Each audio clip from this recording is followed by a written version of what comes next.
Assalamualaikum warahmatullahi wabarakatuh. Saya Amalia Sprayanikoir. Saya bersama teman saya akan menjelaskan tentang pengertian kepemimpinan dan etos kerja. Saya sendiri akan menjelaskan tentang kepemimpinan. Apa sih kepemimpinan itu?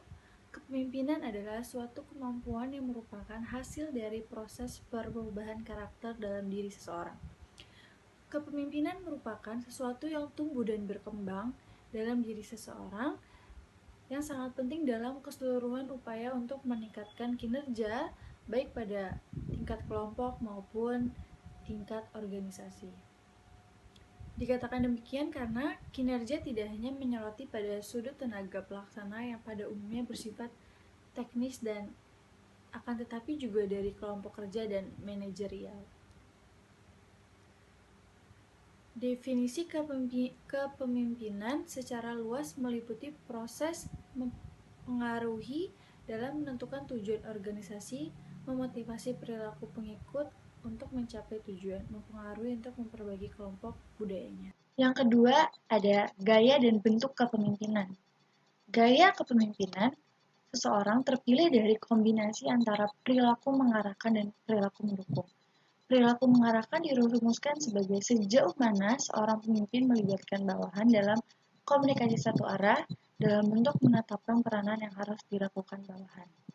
Sedangkan perilaku mendukung dirumuskan sebagai sejauh mana seorang pemimpin melibatkan bawahannya dalam komunikasi dua arah seperti mendengar, memberikan dukungan, dan dorongan, memudahkan interaksi dan melibatkan bawahan dalam pengembalian keputusan. Nah, yang ketiga, indikator kepemimpinan.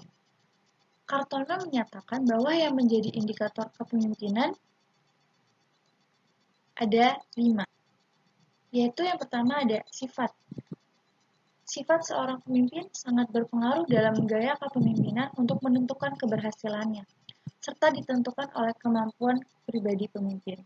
Yang kedua, kebiasaan. Kebiasaan memegang peranan utama dalam gaya kepemimpinan, menggambarkan segala tindakan yang dilakukan sebagai pemimpin yang baik. 3. Temperamen atau otoriter. Gaya atau perilaku seorang pemimpin dan gaya khasnya dalam memberi tanggapan dalam berinteraksi dengan orang lain. Yang keempat ada watak. Watak seorang pemimpin yang lebih subjektif dapat menjadi penentu bagi keunggulan seorang pemimpin dalam mempengaruhi keyakinan, ketekunan, dan daya tahan dan keberanian. Yang kelima ada kepribadian. Kepribadian ini sangat penting bagi seorang pemimpin. Seorang pemimpin untuk menentukan keberhasilan yang ditentukan oleh sifat-sifat dan karakteristik kepribadian yang dimilikinya. Sekian dari saya tentang kepemimpinan. Teman saya akan menjelaskan tentang etos kerja. Terima kasih. Saya Taruni Juljostika akan menjelaskan tentang etos kerja. Etos kerja sangat berkaitan erat dengan budaya kerja. Sinamo menyatakan bahwa etos kerja merupakan seperangkat perilaku kerja yang positif, yang berakar pada kedasaran yang kental, keyakinan yang fundamental, dan disertai komitmen yang total pada paradigma kerja yang integral. Istilah paradigma di sini merupakan konsep utama tentang kerja itu sendiri, yang mencakup idealisme yang mendasari, prinsip-prinsip yang mengatur, nilai-nilai yang menggerakkan, sikap-sikap yang dilahirkan, dan standar-standar yang hendak dicapai. Jadi, dapat disimpulkan etos kerja merupakan sikap yang mendasar, baik dari sebelum, proses, dan hasil yang bisa mewarnai manfaat suatu pekerjaan nantinya untuk meningkatkan produktivitas dan profesionalitas kerja pegawai. Menumbuhkan etos kerja berhubungan dengan kesadaran dalam menentukan pilihan terhadap suatu pekerjaan, memberikan dorongan, motivasi, dan memberikan makna terhadap suatu pekerjaan yang kemudian nantinya akan berkembang menjadi watak atau sikap mental karyawan dalam bekerja. Usaha dalam meningkatkan etos kerja sendiri dapat dilakukan dengan membina aspek kecerdasan dalam diri seseorang sendiri. Di antaranya dengan meningkatkan semangat, kemauan, komitmen, inisiatif, produktif, peningkatan, dan juga wawasan. Menurut Nitisemito, ada 4 indikator dalam etos kerja itu sendiri.